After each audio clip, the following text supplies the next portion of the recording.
এই ইয়ে মাল দু একটা মাল আছে, মানে দু একটা মাল আছে ইয়ার মানে নামারা। আজকে শীট দিয়ে দেন। হ্যাঁ আজকে শীটই দিয়ে দেন, চালু করে দিয়ে দেন।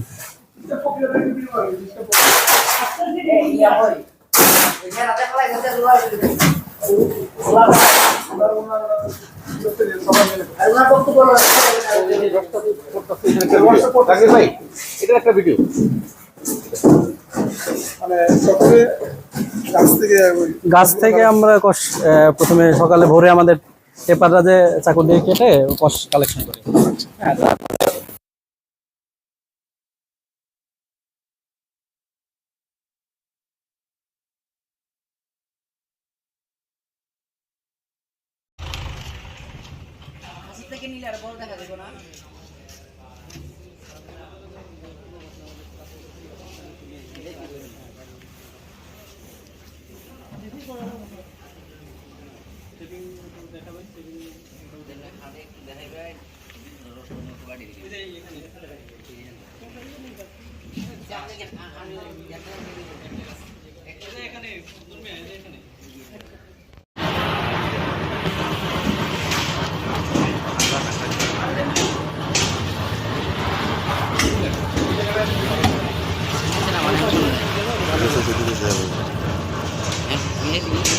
দিতেছে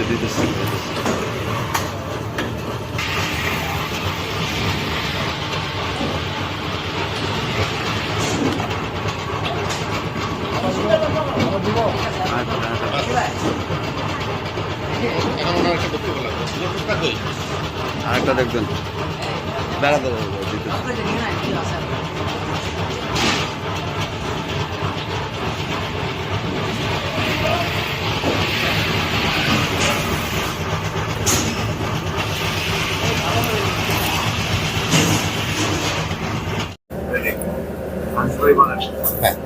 আমরা এই দুমঘরে আনি গ্যাসের দুমঘর, যে গ্যাস আর বাংলাদেশে কোথাও নাই। আমাদের মাধবপুর সাজিবাজার রাবার বাগানি আমরা গ্যাস শুকানির পরে আমরা হাইয়েস্ট 60 ডিগ্রি তাপমাত্রার মিটার আছে। যদি তাপমাত্রা বাড়তে যায় তা আমরা মিটার দেখে আমরা এটা কমানোর ব্যবস্থা আছে। আমরা 60 পর্যন্ত ডিগ্রি উঠাই। 60-এর মাধ্যমে আমরা যাতায়াত সময় লাগে 3 দিন 24 ঘন্টার মধ্যে আমাদের গ্যাসে শুকাই যায়। তারপরে আমরা আবার বাহরি আনলোড করি আমরা বান্ডিল বান্ধার পরে আমাদের ডিপার্টমেন্টের গাড়ি আছে। গাড়ির মাধ্যমে আমাদের ঢাকা সেল সেন্টার আছে, ঢাকা মিরপুরে গুদামে আমরা পাঠাই। এই পর্যন্ত আমাদের বাগানের দায়িত্ব। আচ্ছা, মাঠ থেকে রাবারে যে আমাদের গাড়ির মাধ্যমে সংগ্রহ করে নিয়ে আসার পর এই কোয়াগুলেটিং ট্যাঙ্ক, এটা হচ্ছে আমাদের কোয়াগুলেটিং ট্যাঙ্ক। আমরা কষ্টা যেটা জমাবো এটা এই পদ্ধতিকে কোয়াগুলেট বলা হয়। আমরা এই যে প্রথমে কষ্টা নিয়ে এসে অ্যাসিড দিয়ে আমরা করব। অ্যাসিড দেওয়ার কিছুক্ষণের মধ্যে জমতে লাগবে। তারপর আমাদের পার্টিশন প্লেট আছে, পার্টিশন প্লেট দিয়ে কোয়াগুলেটিং ট্যাঙ্কে দিয়ে এটা রেখে দেওয়া হবে। পরের দিন এটা যখন জমে রাবার হবে আর কি, তারপরে ওইটা আমরা রুলিং একদিন রাখা হবে। পরের দিন সকালে আমরা এটা করে রোলার মেশিন আছে আমাদের, রোলার মেশিনে রুলিং করা হয়। আচ্ছা, এরপরের ধাপটা আমরা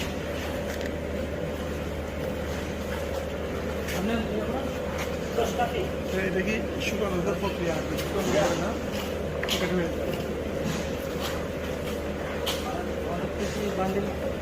25 কেজির বান্ডিল 25 কেজির বান্ডিল এটি করার পরে আপনাদের সেল সেন্টার এখানে আমাদের কাজ প্রসেসিং কাজ শেষ, আমরা সেল সেন্টার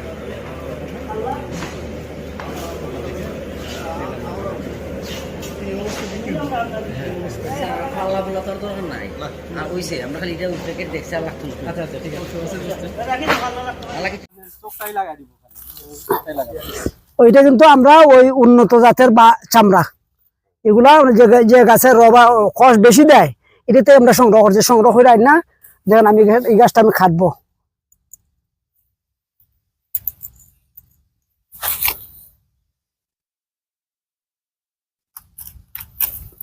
ওই দেখেন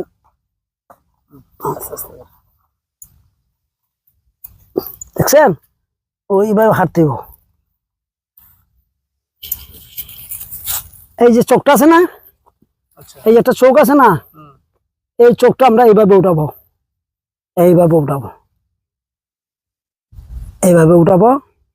ওটা এই কাটলাম, এই কাটলাম, এই দেখেন, দেখছেন, এই এই দেখেন, ওই চামড়াটা আমরা ঢুকাই দিব এটার ভিতরে। এইটা এটা আমাদের গাছ হবে, বুঝছেন, এটাই আমাদের গাছ হবে। ওইটা আপনার 15 থেকে 20 দিন পর আমি ব্যান্ডেজ দেখাইতেছি। এই ব্যান্ডেজটা করবো আমরা। এই দেখেন,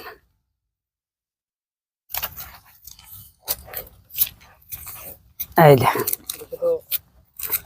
রিটেট করছে এখান থেকে, রিটেট করে এখন কাজের তার দক্ষতার জন্য আমরা তারে এটা আমরা 15 থেকে 20 দিন পরে বানটা খুললা, তারপরে ওই 4 আঙ্গুল উপরে এখানে দেখাটা দেবো, কেটে ফেলবেন না? কেটে ফেলবো।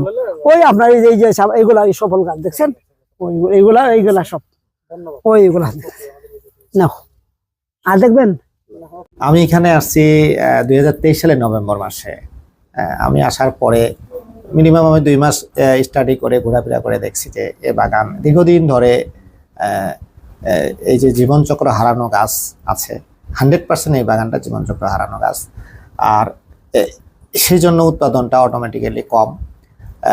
আর সেই প্রেক্ষিতে এখানে আমাদের স্থায়ী শ্রমিক বেশি।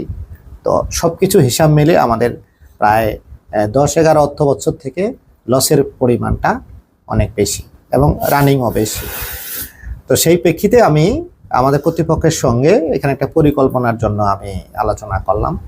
সেই আলোচনার পরিপ্রেক্ষিতেই আমি পরিকল্পনা দিলাম এবং সেই পরিকল্পনা অনুযায়ী এখনও কাজ চলমান। আর সেই পরিকল্পনাটা হচ্ছে আমাদের 10 বছরের একটা পরিকল্পনা, এটা আমার হাতে। তো এই পরিকল্পনার কার্যক্রম হিসেবেই আমি গেল অর্থ বছরে 6000 গাছ কেটে 60 একর বাগান সিজন করা হয়েছে এবং চলতি অর্থ বছরের জন্য 2.5 একর নার্সারি সিজন করা হয়েছে এবং মধুপুর জোন থেকে 2.5 একর নার্সারি সিজনের চারা আনা হবে।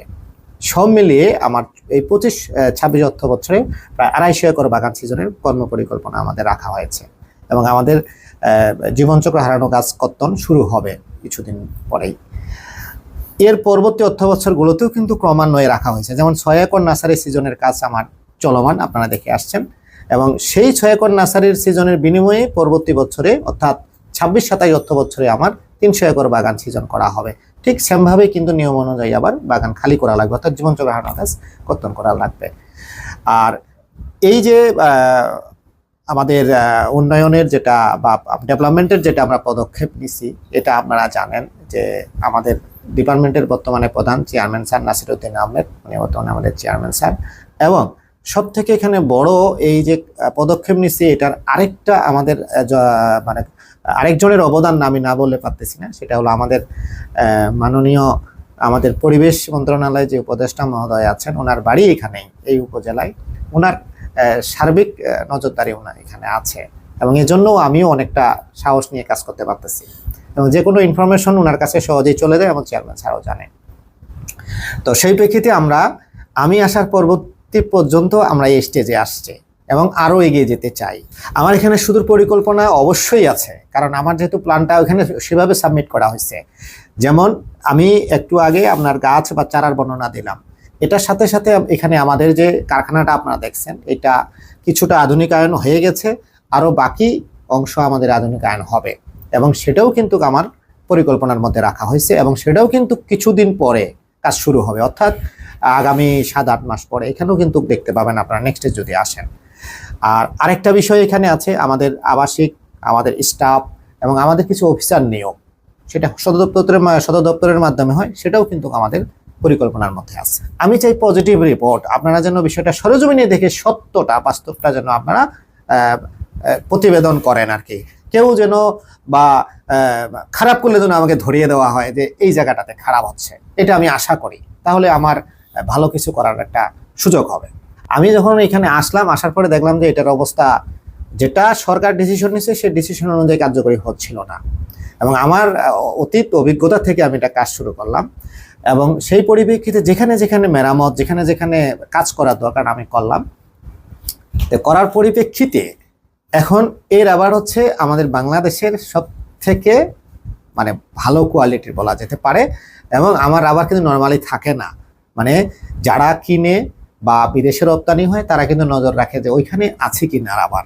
অর্থাৎ আমি এক কথাই বলতে পারি এখানে কোয়ালিটি সম্পূর্ণ এখন রাবার উৎপাদন হয়। এবং আপনারা জানেন আমাদের পার্শ্ববর্তী এখানে অনেকগুলো ফ্যাক্টরি আছে রাবার ব্যবহার করে, তারাও কিন্তু সরজমিনে পরিদর্শন করে গেছে যে এখানে কেমন কোয়ালিটি রাবার হচ্ছে। ধন্যবাদ। ধন্যবাদ।